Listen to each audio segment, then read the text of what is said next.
We're going to be continuing in the first book of Israel, making the connection with Yahweh. And we're going to be starting on page 142. Why am I way in the 200s here?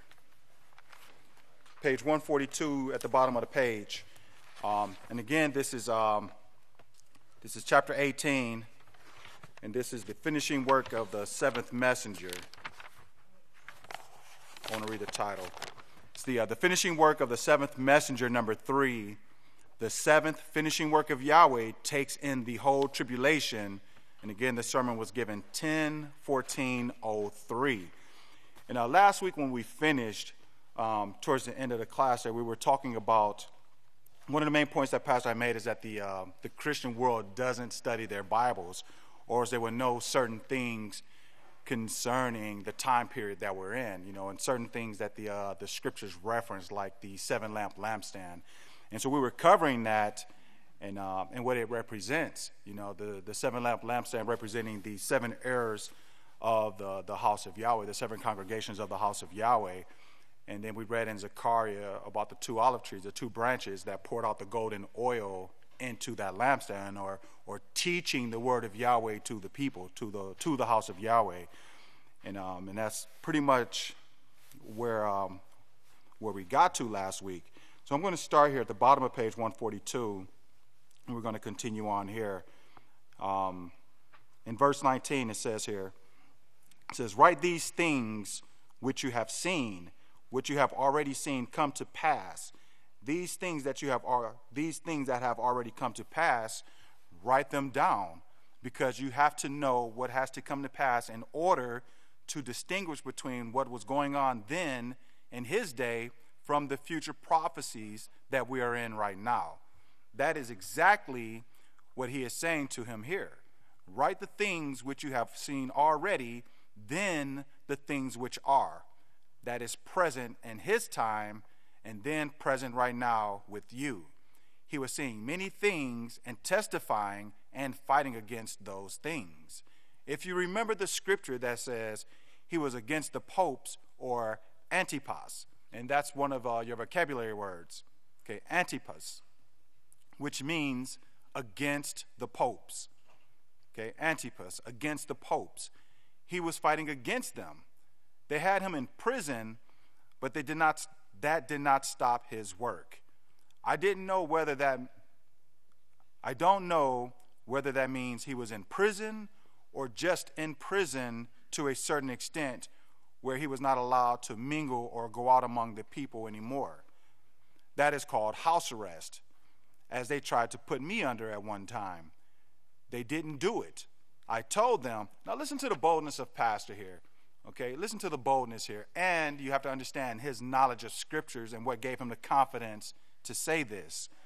I told them, I am going to do this work. I know you are not going to stop me.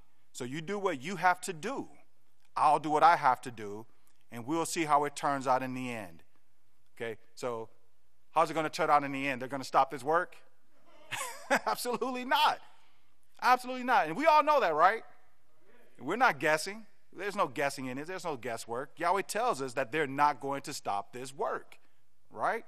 So the same confidence Pastor has, and he had when he said this, is the same confidence that we have now. You know why? Because we trust the scriptures, man, okay? Pastor showed us these things in the scriptures, and so we can believe that they're not going to stop this work. Now, they're going to come against it, right? We're going to be persecuted and all of those kinds of things, but this work will not stop, all right? And it goes on, says here, at that time, the feds wanted to put me under house arrest, thinking I was going to kill the Pope. How ridiculous is that? Thinking I was going to kill the Pope. If it were up to me, I would let him live forever. But it's not up to me. It's up to him. You see that? It's not up to him. Not up to the pastor. It's up to the Pope. It's up to each one of us if we're going to live. Right? But if it was up to pastor, he says he would let the man live. But we have to choose life by keeping Yahweh's laws. He is the one making the choice, right? The choice that Yahweh sets before each and every one of us. I'm certainly not going to do anything to make the man die, and I told them that. They thought that because I wrote about the Pope and because one of the elders had a goat that he named Pope.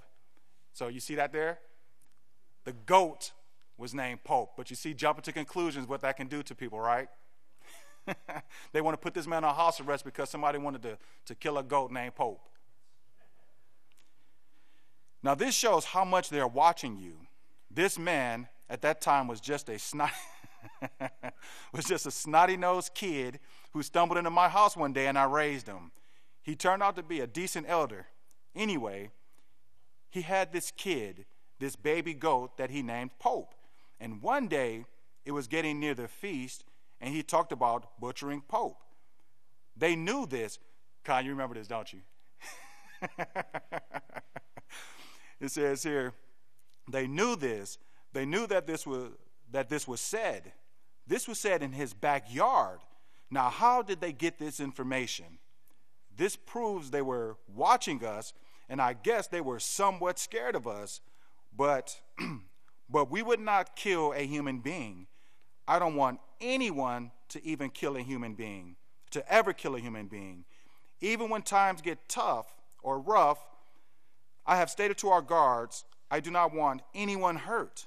If you do have to hurt them, make sure you don't take their lives. Make sure you just restrain them with the proper restraint, right? So this has also been the teaching from the very beginning, right?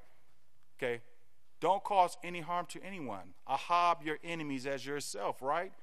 So the way that we deal with those who hate us is that we show them care and concern by preaching and bringing forth the word of Yahweh, this information that will save their lives, right? We're not going out here, with guns and knives and things like that, trying to protect our own lives. Because remember what Yeshua said, he who saves his life, basically in that manner, will lose his life. Those are the type of things that will keep us out of the kingdom of Yahweh, right? Those are the type of things that will keep us out of the kingdom of Yahweh. And I'm thinking about Yeshua actually dealt with an attitude like this in in several situations. I'm not about to talk about the time where Kepha cut off the man's ear, but that's a situation that Yeshua had to deal with. But here's a scripture in, this is Luke chapter 9. Luke chapter 9 and I'll start in verse 53 here. But they did not welcome, it's Yeshua and some of the apostles here. But they did not welcome him because his intentions were to go to Jerusalem. And when the disciples, Jacob and Yachanan, saw this, they said, Teacher, do you want us to command fire to come down from heaven and consume them just as Eliah did? Think about this attitude here, okay? Do you think that that's something that Yeshua would have wanted? Absolutely not. And he shows us this in the next verse. But he turned and rebuked them and said, You do not know to what spirit you belong. For the Son of Man did not come to destroy men's lives, but to save them. So they went to another village. Right? You see the attitude of Yeshua there? The teachings of Yeshua? I didn't come to destroy the lives of men. Okay, I didn't come to destroy them, but to save them. And this is what Pastor's saying to us right here. Okay, no matter how they come at us, don't hurt them.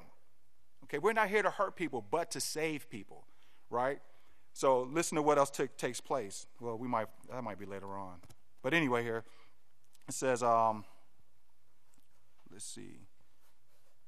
Kind of lost my place. Oh, here we go, at the bottom of the page there. It says, going on to verse 19, it says, we see the things that were past, that were present in this day, and then the things which will take place after this, and then a short period leading up to the coming of the Savior. In verse 20, the secret of the 7 stars which you saw in the hand of the golden, in the hand and the golden 7 lampstand. The 7 stars, and look, he said the secret, okay, the secret of the 7 stars. So whose job is it to reveal these secret things? Pastor, right? When he begins to speak, when the 7th Malach begins to speak, these secret things will be revealed, right? So here's the secret of the seven stars. The 7 stars are the messengers. They are the messengers of Yahweh, messengers of the congregation of the house of Yahweh, the teachers, the priests, and the elders. They are the ones who bring the instruction, the teaching, the guidance, and the counseling. So how important is that bit of information right there, right? We need to consider how we conduct ourselves, with the teachers, with the priests. Yahweh lifts up the priests in high regard, right? We should all look at the priests in high regard. And men, you're training for these positions. Believe it or not, we look at Yahweh's people with high regard. Everyone sitting here, do you know how many people that are not in Yahweh's house? Right? Do you know why pastor cries when he look out and see the audience? Do you know? Because Yahweh preordained you to be here. There's very few in number. There's billions of people in the world, but only a handful of them are here in Yahweh's house. Right? So he looks out and he knows how small, how slim the pickings are for mankind. And Yahweh's working with each and every one of us. Right? So when he looks out and see what Yahweh has done for each one of you in your lives, he rejoices in that. We rejoice in that. So we have to look to one another and say, look, I know what Yahweh did for you in your life. Okay? When you look at each other, you need to know what Yahweh has did for each and every one of you in your lives, for your brother's life, in his life. Okay? You have to know.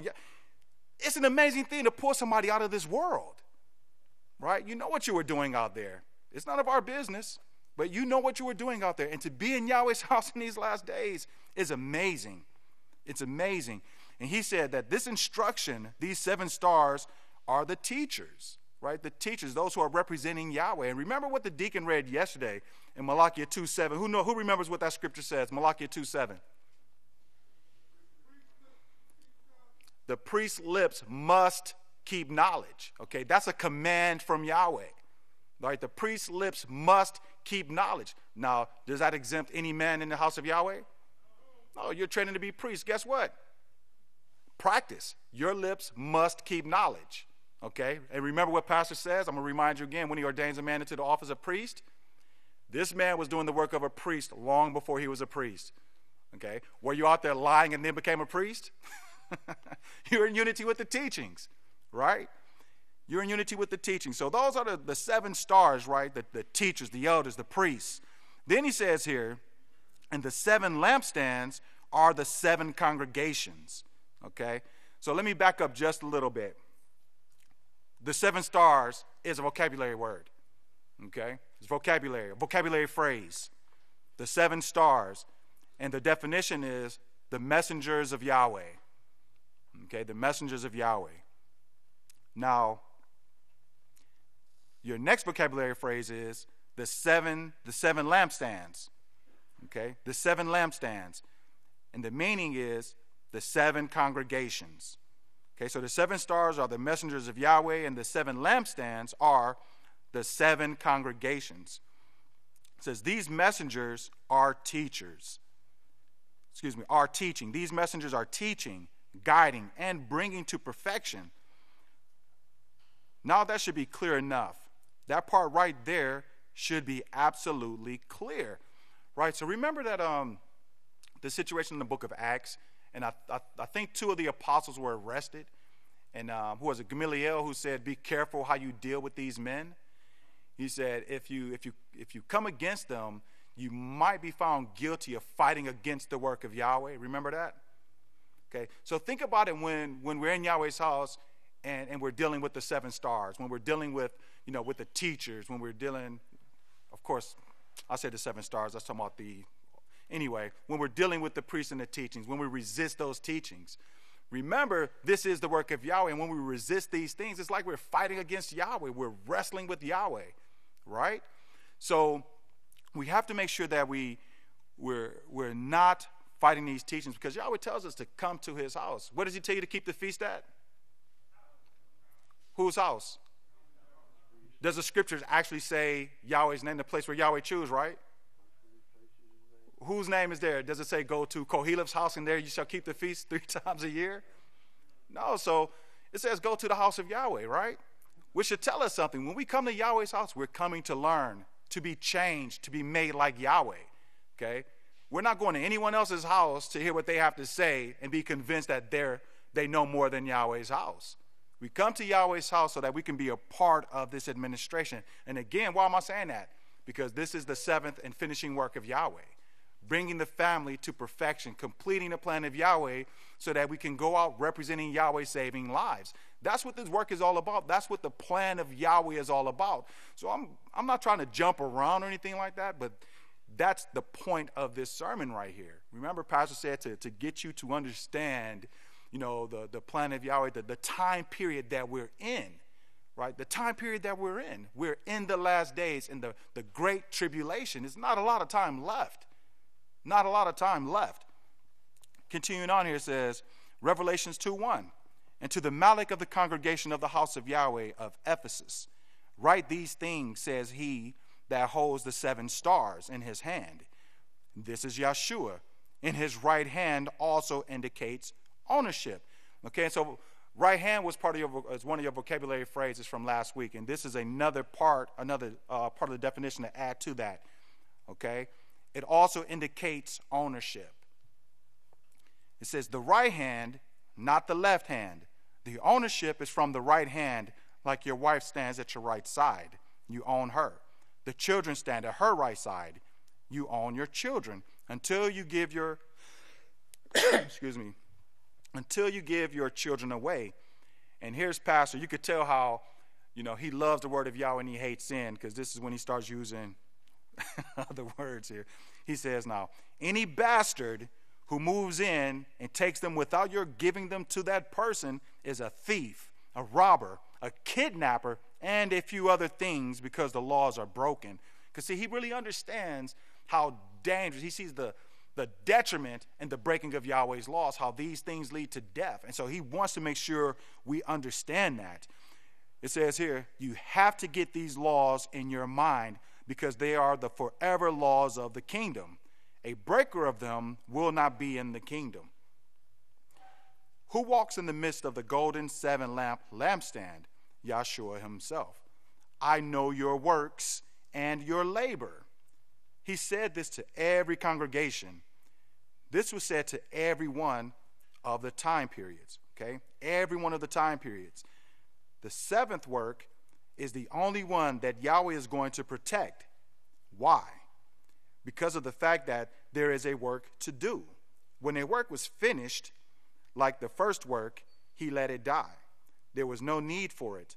It was in the plan, the judgments of Yahweh, the kingdom of heaven, to actually allow mankind to go his way and to suffer the consequences of that way. You cannot break a law of Yahweh without bringing a curse. Whether it is hatred, bitterness, or ill health, breaking any law does bring a curse. Any and every law. And remember what the proverb says, a curse causeless will not come, right? A curse causeless will not come.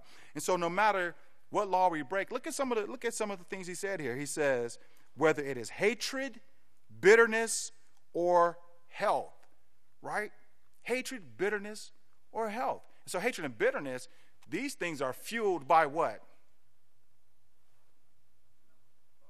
By thoughts. These are some of the things that are fueled by thoughts, right? So are we not supposed to guard our mind with all diligence? Guard your mind with all diligence, for out of them flows the springs of life. But when we break Yahweh's laws, these are the things that are developed, right? Hatred, bitterness, and even ill health, right? Man, it's about 100 sermons in that, like Pastor would say. You might think that you got away with it, but you did not.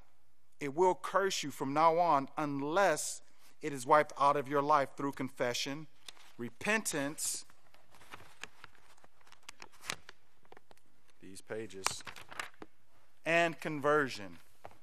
Sometimes it takes years to get away from the curse we bring upon us in 1 day's time or even 1 hour's time. So we can do something, we can make a poor choice and suffer the consequences for years. Okay? For years. And highlight this part, man. It says, one reason he is going to protect the last work, the Philadelphia group, is because we have to be witnesses as to what takes place in this time period when sin is at its peak and when Satan has full control. Okay, we have to be witnesses. Okay, so end highlight right there. Okay, So that reminds me of a scripture there. It says we have to be witnesses as to what takes place in this time period when sin is at its peak and when Satan has full control. And this is one of the things that Yeshua said to us in Yochanan 15. Right, in Yochanan 15, look at verse 27 here. It says, and you must also testify, because you will work with me in power. Therefore you must bring forth the man and be hated and endure it as a test for the kingdom. So he said we're going to work with them, but he says we have to testify. So what does that mean, to testify? Exactly. It means to be a witness, to bring evidence in a court case, right? To bring evidence as a witness, right? And so one of the ways that we're bearing witness, it says bring forth the man, right? Okay, bringing forth the man of Yahweh. And of course it's talking about Yeshua, but guess what else it's talking about? Bringing forth the character of Yahweh in each and every last one of us. All right, your life is actually bringing testimony against Satan's way and bringing honor and glory to the way of Yahweh. So you're like living witnesses, right? So the choices that we make, we're either going to bring honor to Yahweh and ourselves, or we're going to dishonor ourselves, right? But this is how we're going to bear, this is one of the ways that we're testifying, right? Being witnesses, living witnesses. Continuing on here, it says, she is given full control with all her mastermind help from heaven to work with men to prove what her way brings. We have to witness it clear up until the end. We also have a work to do clear up until the end. And highlight this next part, man. It says, Yahweh did not wait until the last minute to prove his people. He started from the beginning of this work to prove his people. And highlight. Okay, so remember in Ephesians 1, it talks about how we were preordained, right, to work with Yeshua, to be a part of this work. So it's like 2 verses here. I want to read those really quick. Ephesians 1:4. It says, because he chose us with him before the foundation of the world, that we were to be holy and without blame before him in the Ahab, preordaining us to be his children by adoption through Yeshua Messiah, according to the righteous pleasure of his plan. But you see that? It says preordained. He already chose us. He didn't wait till the last minute to do this. This was all according to his plan. All according to his plan. It says, and this is Pastor, he says, I think he started proving me 60 years ago. I know I let him down many times, but he has brought me through, trained me, and kept me somewhat under control by certain things that I see he brought me into my life, that he brought into my life, right? And a righteous man, when he falls, what does he do? He gets up, right? What if he falls 7 times? The 8th time he has to stay down, all right? A righteous man is going to keep getting up, right? And examining himself, saying, man, I got to do better. Okay, how can I avoid this situation, or how can I overcome this situation? Okay, how can I show Yahweh that I'm not going to keep falling for this right here, right? Self-examination, and then we strengthen ourselves, right? And we get help. We use our counselors for the help that we need, right? But a righteous man won't stay down. Pastor did not stay down. Continuing on here, it says, let's see. He has proved you.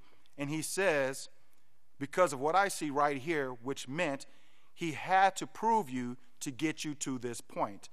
And to the messenger of the congregation of the house of Yahweh in Philadelphia, the messenger, that is me, to the house of Yahweh in brotherly love, teaching brotherly love among the lust and hatred that we see in the world, teaching brotherly love to this congregation. So this is one of the things that when Pastor looks out at his people, at Yahweh's people, okay, he knows what's going on in the world. He knows what Yahweh called us out of, right? A world full of lust, hatred, envy, murder, jealousy, all of these things, all of the works of the flesh. But the power of Yahweh's words penetrated our hearts and minds and caused us to come to his house, right? And Pastor knows how this works. And so when he looks out and he sees the power of Yahweh by seeing each person in their seat, he's rejoicing in that because it's not an easy thing to call a person out of sin, okay, especially when you enjoy sin, which the world does, right? And look at what he says here. Do you realize what a chore that has been and what it is still today to teach people righteousness, for people to accept righteousness, to turn from sin? You know, people fight this tooth and nail, right? When we come to Yahweh's house, we should be ready and willing to listen to everything that the priests have to teach us without even saying anything in rebuttal. No, well, but Kahan, that's not the law, but. Really? Really? That's what we want to hear? It's like, man, okay, well, it's your choice. It's said before you to listen or don't listen. I'm not going to argue with you. You know, I'm not going to argue with you. You know, but like Pastor says, look, you know, I will do everything in my power to help you. This is Pastor, look, if I have to lick the crud off the bottom of your shoe, you know, listen to what's being taught here and turn and be saved, right? Stop fighting. This is what he's saying here. Stop fighting. It's difficult to teach righteousness. Well, it's not difficult to teach righteousness. It's difficult for people to accept righteousness, okay? It's difficult for people to accept righteousness. You do not see true love in the world at all. You see lust all over the world. From the lust comes forth the wars and fighting, as the apostles were inspired to write. We are the house of Yahweh that has true love, true aha, being taught to us day after day after day. These are the teachings, okay? The house of Yahweh is perfect in its teachings, okay? The word of Yahweh is perfect in its teachings, right? These words are perfect. These words mean life. Now, if I choose to go out and just start choking people, does that mean you can blame Yahweh because I did that foolishness? You can't blame Yahweh because I was a moron. You can't blame the house of Yahweh, the teachings of Yahweh, because I acted like a complete idiot. You can't blame Yahweh's house for that, right? That was my choice not to listen to what's being taught at Yahweh's house. But we see what's being taught. We hear what's being taught at Yahweh's house. And if we as individuals don't practice what's being taught at Yahweh's house, that's your fault. That's not the house of Yahweh's fault, right? And we're going to be judged for those things that we do, right? We're going to be judged for the things that we do. But the house of Yahweh is not to blame for people's choices. Yahweh says, I set these things before you, now choose. Now, you're going to get counseled. You're going to be talked to about it. But, you know, it's not the house of Yahweh's fault if we choose to become morons. Okay? It says, we are taught in every way in this time period, in this era, the peaceful solution which is subtly going out to the whole world and is being accepted. I saw one of the groups we have working on this at the first part of this feast. They were telling me about one of these meetings that was held to teach some schools the peaceful solution. And remember, this is back in 2003. And he says here, the teachers were asking for it. And there are many now, more than we can ever hope to take care of until we get some financial help to do so. And that will come in due time. Okay, that will come in due time. Yahweh shows us that. When Yahweh gets ready for it, it will go out to all nations and be taught. While they were teaching in a school, some preachers of the world attended this meeting. There was one preacher who became somewhat inspired. After the meeting was over, he got some of his information. He got some of the books. He got the pilot program that we're sending out now and getting excellent results. Even the worldly schools, you can see that this peaceful solution has the power to those who will let it to actually change the hearts and the minds. Okay, but you see that was a very key phrase there. To those who let it, right? To those who let it. Just like being in Yahweh's house in these last days, these teachings will change us. If what? If we let it. If we let it. Highlight this next part, man. It says, as Malachi 4 says, it will turn the hearts of the fathers to the sons and the hearts of the sons to the fathers if you will put it to use in your lives and teach it diligently. As Deuteronomy 6:7 says, teach it diligently to your children when you rise up, when you walk by the way, and when you lie down. This can be done and should be done day after day. And highlight. Okay, so think about the time period that we're in, right? This is a time period where the family unit has been disrupted. Okay, there's a lot of dysfunctional families all around the world, right? And one of the ways that this was accomplished is by separating the family unit, right? So financially, it's very difficult for the man to have one job and provide for his family and spend the time that's necessary to be the head of his family. Okay, sometimes he has to have 2, 3, or 4 jobs, and in some cases, both parents have to work if it's a two-parent family. So my point is, it's very difficult to run a family the way that Yahweh says to run it in this generation. So one of the things that pastor has done so that the law can be taught day after day after day is that we have the radio, we have the internet, we have all of these different things where the information of Yahweh is constantly being broadcast to us so that we can hear these things over and over and over again, right? But does that take away our responsibility to still fulfill what's being said in Malachi 4 and Deuteronomy 6? No, we still have a job to do, but guess what? Pastor, as being the head of his house, the head of the family, is doing his job, making sure that when we walk down the road, you can hear that radio, right? So you can hear the laws being taught. When you go to bed at night, guess what you're hearing if you have that radio on? The word of Yahweh. When you wake up, guess what's still on that radio? So he's doing his job. Okay, he's doing his job, making sure that his children hear the word of Yahweh when we rise, when we walk down the way, when we lie down. Constantly being taught to us. Okay, and we have to follow that same pattern. But it's very difficult today, but it's not impossible. Okay, it's not impossible. We have to find a way to get these things done. It says here, I harped on television the other day. Television doesn't get even half of the peaceful solution as far as I'm concerned. And highlight this part. It says, if I had my older children to raise over again, I would not allow a television in the house. And highlight. Okay? What's being taught on television is very, what's the word that I'm looking for? Detrimental. Okay? I was speaking with the Kahan last week, and he reminded me of something that I think he said it was something that pastor said, but it was like what's coming forth on television is uncensored. Okay? It's uncensored. Now, when people say certain things, they have to backtrack sometimes if it's not accepted by the people, right? They'll say certain things about a certain group of people, and then the people come against them. Well, Lord, I'm sorry, I have to apologize, right? Hollywood apologizes for nothing. Uncensored teaching. Okay, do we understand that? Uncensored teaching, right? But men have to watch what they say, but they get their point across through these television shows, right? They get their agenda across through these television shows. So he says, look at what he says here. It says, if I did, he said, I'll have a television. If I did, I would have it under lock and key and would only be used when the news was on and quickly turned off after. I would not allow it. I would not allow Nintendo games or any kind of that bull.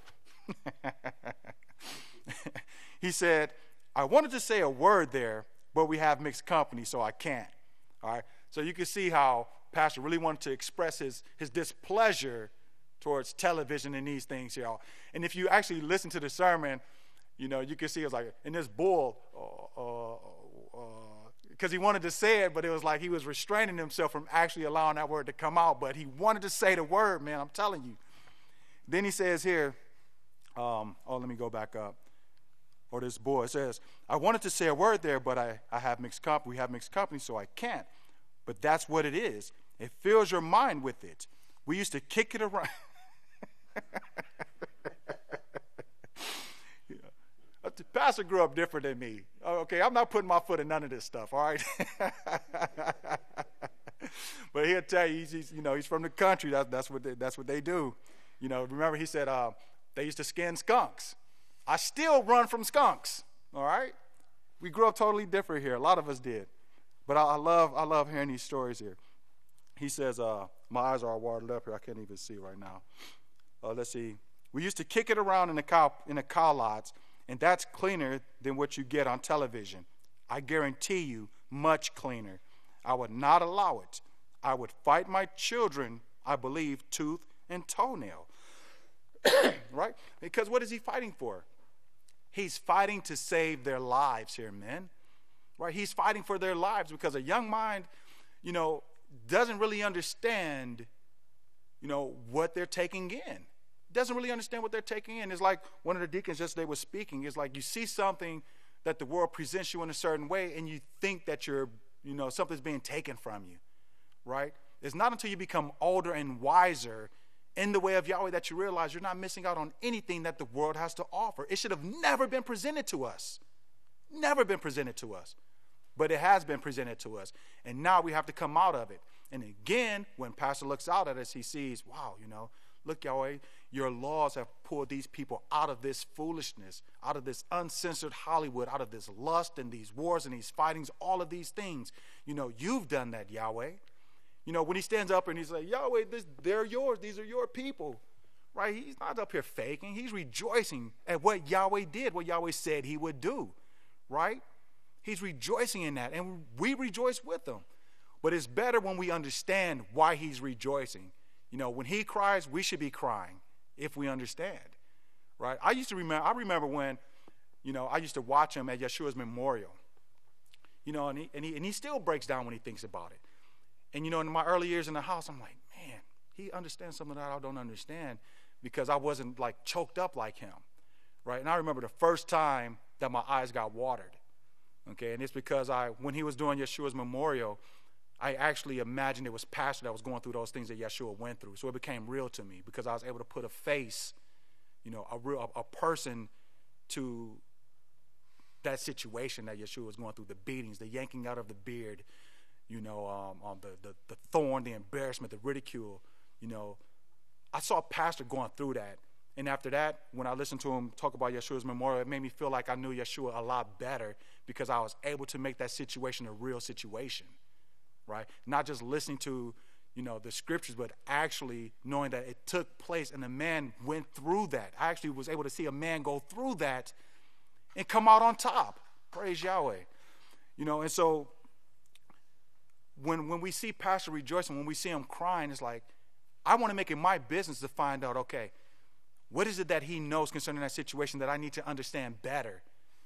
What is it about that I need to understand better? And I do my best to. And sometimes Yahweh allows me to see it. Sometimes he don't. But I'm going to keep on trying because, this is the finishing work of the seventh messenger, getting us to understand this plan and why we're here. Understanding these things, right, men? Continuing on here, it says, it makes me think of something the comedian Joan Rivers said. She had a daughter, and she said several times she thought about giving up because she didn't want the daughter to suffer from sins that she committed. I believe it was Joan Rivers that said this. It makes me think it was Joan Rivers because she's a Jew and she is somewhat acquainted with the laws. I believe it was her, but I can't remember for sure. Anyway, she had a daughter, and she said she did not want her daughter to suffer what she suffered because of her past life. She said she kept fighting and she kept resisting. She said there was times she felt like giving up because the daughter was resisting, but she didn't. She loved her daughter, and she kept fighting and coaxing and praying and struggling with her. Finally, she said, when the daughter was 17 or 18 years old, the daughter finally started seeing what she was trying to keep her from suffering. Her daughter then was actually converted over to the mother, and they became decent friends after that. She said it was years of struggle and fighting. She got to the point to where she just had to manhandle sometimes. She did it because she was willing to save her daughter. Excuse me. So you see, here's a mother that was fighting for her daughter's life. Okay, fighting to save her daughter, trying to teach her daughter something that she didn't understand, couldn't comprehend. Okay, but her daughter, was like, well, why are you keeping me from hanging with my friends? Why can't I go to parties? Why can't I do that? Why can't I have a boyfriend? Whatever it was. And her mother was trying to guide her away from this. But here's this 13, 14, 15, 16-year-old girl or whatever, resisting the teachings, resisting the experience of her mother, right? Remember, your experience is the best teacher, right? No. Absolutely not. Absolutely not. Other people's experience is the best teacher, right? We don't have to make poor choices to realize that they're poor choices. Not anymore. There's enough information to guide us away from these things, right? There's enough information to guide us away from making poor choices. We just have to be willing and humble enough to listen to the teachings so that we don't make the same poor choices that many of the people did in the Holy Scriptures. Okay, a lot of people made a lot of poor choices and suffered because of it. And a lot of people humbled themselves and listened to the teachings, and they're going to rejoice in the kingdom because of it. Okay? So again, the point is, her daughter resisted her mother's teachings, and then finally, because of her mother's diligence and persistence and not giving up, the daughter finally understood what her mother was trying to protect her from, and then they became friends. But guess what? The mother had said in her mind, my job is to be your mother first. Okay, and I'm going to do my job as your mother. And right now, I guess we're not friends, but that's okay. I'm going to be your mother. Then they became friends. Okay, and I remember Pastor saying something similar to that. He says, look, we have to be parents, and if you become friends, that's just icing on the cake, right? That makes the relationship better, right? And as priests, we have the same responsibility. Okay, our job is to teach the word of Yahweh. Now, if we're friends, that's icing on the cake, man. But guess what we have to be first? Priest. We have to represent Yahweh and make sure you get the information that's going to save your lives. Okay? Now, if you don't want to be my friend, that's okay. I'm still going to try to save your life. I'm still going to give you the information. All of the priests are in on this. All right? All of the priests are in on this. We're going to save your life. If you want to be our friends, we welcome the friendship. Okay? We welcome it. All right? And whether you believe it or not, we are your friends. I know y'all believe that. I'm just talking. We're our family here, right? Remember what Yeshua said, I no longer call you servants, but you are my brothers. Praise Yahweh. So, I lost my place, right? It's already bad because I can't see. Let's see here. Okay, I know where I'm at. So highlight this next part, man. It says, sometimes, if you really love your children, you have to take things away from them. You have to restrict them in order to make them learn what you have to make them learn. That is why we are told to teach them day and night. When you rise up and when you walk by the way, no matter what you're doing, teach them the law. The law is perfect and can make them perfect. And highlight, okay? We have to diligently teach the laws of Yahweh. Continuing on here, it says, the world is full of lust, hatred, and disease. It is that simple. What they are doing right now is going to bring them down. You know what? Remember, who remembers what Pastor said as far as, I can't even remember how he said it, so I can't even phrase it. So let me skip that. Remember he said they took away the strength of Yahweh? You remember that's like, who remembers what he said was taking away the strength of Yahweh from the people? What was it? I can't remember how he said it. But anyway, they weren't keeping the feast days. They weren't keeping the Sabbath. They weren't going to the classes. So, man, I got to remember how he said that now. They took away the teachings? Okay. And, of course, that's what it is. They took away the teachings of Yahweh from the people, and it brought their strength down. Okay, praise Yahweh. It's starting to come back. So when you're not teaching the difference between the clean and the unclean, and you're eating unclean food, it's bringing your strength down, right? You're becoming sick and diseased, having a confused mind, because this information isn't given to us. It's not presented to us. And Yahweh said that I will reestablish my house, and the priest will, teach the difference between the clean and the unclean, thus bringing back the strength of Yahweh in us, right? Giving us this strength, the strength of life, giving us this health and vitality. Remember, I don't know if that sign's still up, but on one of the walls here it said, when y'all first got here, you looked half dead. You were sick and dying, but then he says, now, your faces are glowing and I see the life in you, right? And he's telling the truth. We look pretty bad, right? Now there's guys here that's like 60, 70, 80 years old, that work like they're 30 and 40 years old, look like they're 30 or 40 years old, right? This is a testimony to Yahweh's righteousness, right? The health that Yahweh gives us. Now, Some of us have aches and pains, right? But guess what? We're still in great shape, though, men. We're still in great shape. And one of the reasons we're in great shape is because we have the mental fortitude and the strength to meet with Yahweh, to continue to receive instructions that lead us to life. Okay? Praise Yahweh. So even if we got to crawl up here, I might walk past you. Praise Yahweh. I'll meet you up there. Right? Because you're getting up here on the strength that Yahweh, I'll help you. I'm just playing. But Yahweh's give you the strength to get here. And it shows your intent to get here no matter what your condition is. Meeting with Yahweh, man. Don't neglect that. Don't neglect meeting with Yahweh. Continuing on here, it says that you're going to see the fall. You're going to see the fall come much faster, really, really soon.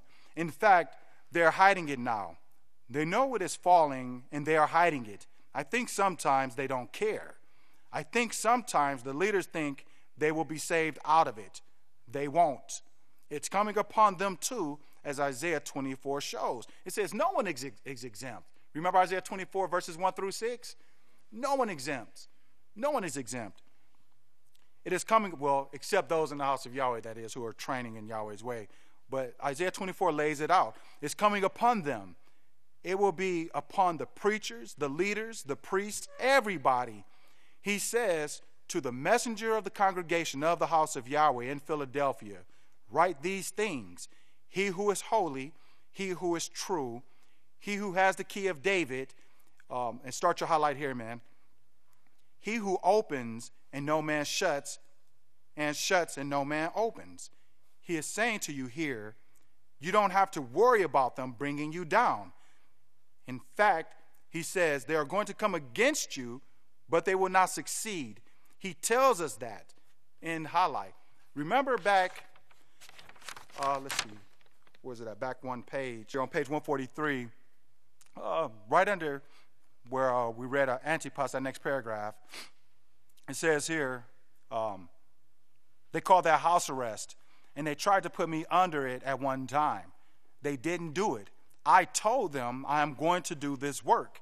I know you're not going to stop me. So you do what you have to do. I'll do what I have to do. And we'll see how it turns out in the end.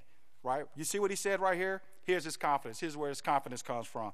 He who opens and no man shuts, and shuts and no man opens. Okay, you do what you got to do. Do what you got to do. I'm going to do what I got to do. He is saying to you here, you don't have to worry about them bringing you down. I'm not worried about you. Let's see how this turns out. Okay, I'm not worried about what you do. I have to do my job. Okay, I have to do my job. In fact, he says they are going to come against you, but they will not succeed. He tells you that. How many times have they come against us already? And how far did they get? Now, this is before, he was arrested. But he already knew that these things were going to come to pass. Right? Did the work stop? Absolutely not. Remember, he smiled. Right? I know I didn't sin. I know I didn't break any of Yahweh's laws. Rejoicing in that fact. One of the reasons why he was rejoicing? Because he actually got to be like Yeshua Messiah in that situation. Okay? He actually got to bear witness for Yahweh's righteousness in that example. Okay? So righteous, in fact, that a $10 million bail was placed on this man. This is how evil we think your righteousness is. Well, you're evil, Pastor. I don't want you to hurt anyone. Okay, I don't want you to hurt anyone. Right? Isn't this what Pastor just said? Even when times get rough, don't hurt anyone. Don't kill anyone. Right? $10 million for a man that's teaching us not to hurt anyone. When I guarantee you that 95% of us would have been knocking people out before the house of Yahweh. Right? This is what we did. We fought with our hands, right? Some of us probably was more violent than that. Right? But here's the teachings. Don't hurt anyone. Don't kill anyone. Right? Praise Yahweh. You probably have to think about the last time that you were violent. Like, man, 90, how long have I been in the house? 20? Man, I can't even remember the last time I did something stupid. Praise Yahweh. Right? Praise Yahweh. But here, $10 million placed on the man that brought us out of that foolishness. $10 million. But praise Yahweh. That's fulfilling the prophecy. So continuing on here, it says here, let's see. How many times have they come against us already, and how far did they get? If it were not for Yahweh protecting us, we would have been killed. So you see where our protection is at? It's not in our own strength, you know. It's not in our own strength. How many guns do you think you need to protect yourself from a country that's coming against you? Other countries get wiped out by this country. You think you can stop this country? No. Yahweh is your shield and buckler. Okay, Yahweh will guard and protect you. And if you forget that, if you lose sight of that, then you will lose your life. Okay, Yahweh protects us. The only thing we can do is sit here and become trained. So when Yahweh sends us out, then guess what the prophecy says? They will learn war no more. Right? That's our job. We can't be here fighting and trying to defend ourselves and then go out, okay, men, even though you saw me beat up 20 people with guns, let's learn war no more. Hold up. You punched me in my jaw. That's foolishness, man. Absolute foolishness. We got to get away from that. Let me read here. I want to cover a little bit more here. It says, they were going to wipe us out. And this is what Kamatithi was talking about yesterday, a lot of the things that he bore witness to. They were going to wipe us out when they wiped out David Koresh. In fact, the message came to me that they were going to wipe us out. They had plans to do so. That was when I called the lawyer. The lawyer called the FBI. He called me back and said, you need to call the FBI. I did call the FBI and talked to them for quite some time, and they backed off. They went and wiped out David Koresh, but they did not come to the house of Yahweh. They came, but they came secretly and invaded amidst us. In fact, one of the FBI agents who came was converted. You see that? You see that? This guy came here and it was like, all right, I'm going to find out all of this information.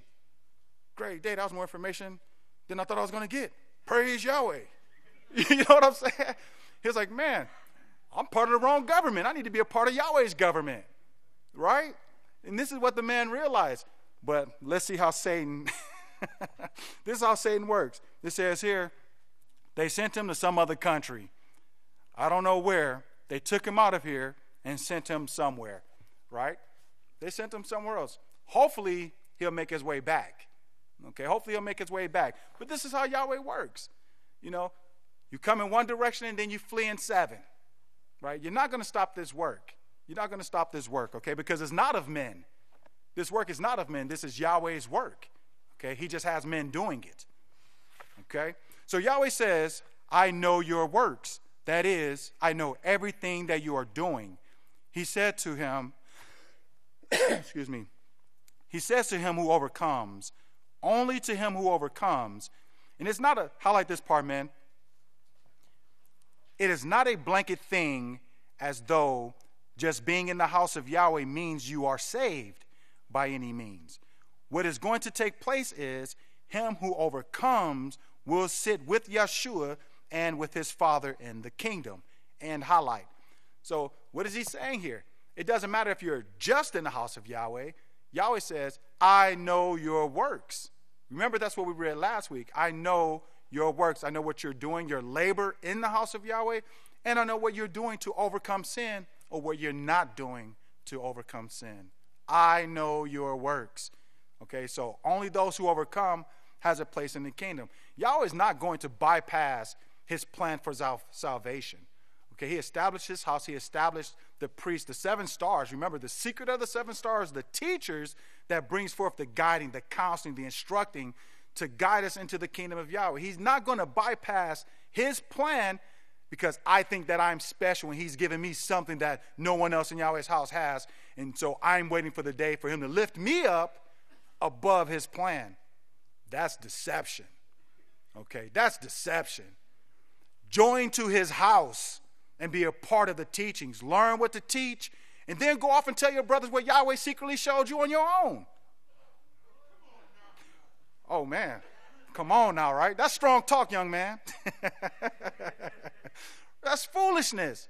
Learn what to teach, then teach what you've learned, right? Remember, this man was doing the work of a priest long before he was a priest, in unity with what's being taught, in unity with what's being taught at Yahweh's house. This is how we show Yahweh he can trust us with his words, right? the Deuteronomy to the Timothy. The Deuteronomy to the Timothy, finding knowledgeable and trustworthy men to trust them with his words, the doctrine of life. Okay, Yahweh's words are the words of life, right? Can we be trusted with that? We're proving it right now, man. Okay, we're proving it right now with what we say. We're proving it. Are we in unity? Or are we secretly waiting for Yahweh to reveal us to the congregation as the Savior? Oh, man. There are no Jesuses here. I can guarantee you that. All right? So continuing on here. If you are, you just celebrated a birthday a couple days ago, right? Foolishness. It says here, but to those who will not, who refuse to overcome, and in this case, he is talking about lust. That is where it all starts and ends, right? Lust. And there's various forms of lust. He's not just talking about, the physical lust, but it's a pride in us too, a lust, to be envied, a lust to be the boss, all of these, a lust to win arguments, all of these different things, man, okay? Lust isn't just looking upon someone with desire, okay? Look that word up, study that word if you really want to know what pastor's getting across here, right? Usurping authority, that's a lust. It's a lust that we have to overcome here. It says here, he says to those who will not overcome will be kicked out where there is weeping and gnashing of teeth. It says, behold, I have set before you an open door. I beg you to get this sermon on Revelations 12. I think it is called The Woman Who Brought Forth the Man for the Purpose of This Work. Isn't that what we just read in Yachanan? You must bring forth the man, right? And look at what he just added to that. Bring forth the man for the purpose of what? This work, right? The purpose of this work. We're here for the purpose of this work, being a kingdom of priests, guiding and protecting life, all right? Guiding and protecting life. It says here, let's see. It is all revealed in Revelations 12. It is all revealed secretly. It is all revealed secretly. Everything that Yahweh did, he did secretly. Yeshua even said, I spoke to them in parables so they couldn't understand it because it is not given to them to understand at this time. He reveals it to the 7 messengers who teach the congregation, and he inspires them. They are in his right hand, which means he inspired each work to do exactly what he had to accomplish before he died. You see that? Okay, it's revealed to his 7 messengers, the 7 stars. It's revealed to these messengers of Yahweh. And then it's given to the congregation, right? What is that? Revelations 10:7 though, right? Where the 7th Malach reveals this information to the people, to Yahweh's house, those who were called out of this world to join themselves to this family, this body of Messiah, right? Join themselves to this body of Messiah. Man, I'm looking at the clock there. We're going to stop right there at the close to the bottom of page 145. Okay, I'm sorry. Yeah, 145 there. And we'll pick up there next week. But think about all of the wonderful things that pastor is showing us here, concerning this 7th work, the finishing of the 7th work.